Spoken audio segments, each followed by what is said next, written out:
Anjo Iliana, nagbiro sa 3.5 na milyong piso multa, ang taas pala ng value ko, mas masakit aniya ang nasirang pagkakaibigan sa TVJ.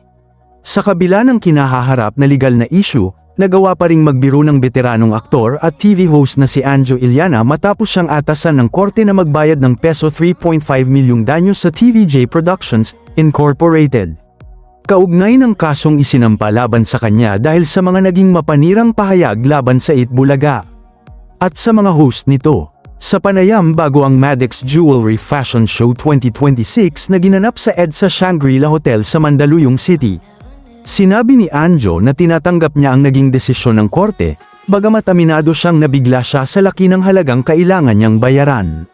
Nang mabanggit ng isang reporter na tila 3 na milyong piso ang multa, agad niya itong kinurek habang nagpapatawa. 3.5 million pesos.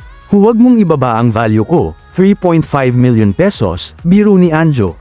Dagdag pa niya, habang iniisip niya ang naging desisyon ng korte, napagtanto niyang tila mataas pala ang value niya. Habang tumatagal, naiisip ko, ang taas pala ng value ko. Kasi kapag hinatulan ka ng ganun kalaking halaga, bani-base yan sa kakayahan mong magbayad. Kayang-kaya ko pala to, sabi ng korte, niya. Gayunman, nilinaw ni Anjo na hindi pa pinalang desisyon dahil naghain na siya ng apela. Ayon sa kanya, handa siyang ipagpatuloy ang legal na proseso kung kinakailangan. Sa kabila ng kanyang magaan na pananaw sa usapin, inamin ng aktor na mas mabigat para sa kanya ang nasirang relasyon nila ng kanyang dating mga kasamahan kaysa sa anumang halagang ipinataw ng korte. Ibinunyag din niyang 2 beses na siyang humingi ng public apology at inamin niyang nagkamali siya sa mga naging pahayag laban sa TVJ. Twice na akong nag-public apology. Sinabi kong sorry. Hanggang ngayon, vocal ako na mahal ko sila. Inamin ko ang mga pagkakamali ko at pinagsisisihan ko yun. Ang pinakamahalaga ay natuto ako sa mga naging mali ko, pahayag niya.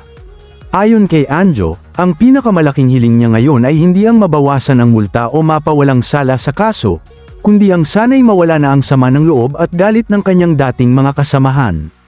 Mas masakit para sa akin ang maramdaman na may mga taong minahal at pinahalagahan ko noon na maaaring may galit pa rin sa akin. Hindi yung may babayaran ako ang pinakamasakit, aniya. Ikinwento rin niyang nagsilbing malaking aral ang buong karanasan sa mahigit 4 na dekada niyang pananatili sa industriya ng showbiz. Inamin niyang naging emosyonal siya noon kaya nailabas niya ang kanyang mga hinanakit, ngunit ngayon ay batid na niyang mali ang naging paraan niya. Dagdag pa niya, hindi na rin niya nakitang kailangan pang magkaroon ng mediation dahil mula pa lamang sa simula ay inaamin na niya ang kanyang pagkakamali. Aniya, maging ang kanyang mga anak ay pinagsabihan siya tungkol sa nangyari, bagay na lalo pang nagpatibay sa kanyang hanggarang matuto at magbago mula sa naging karanasan.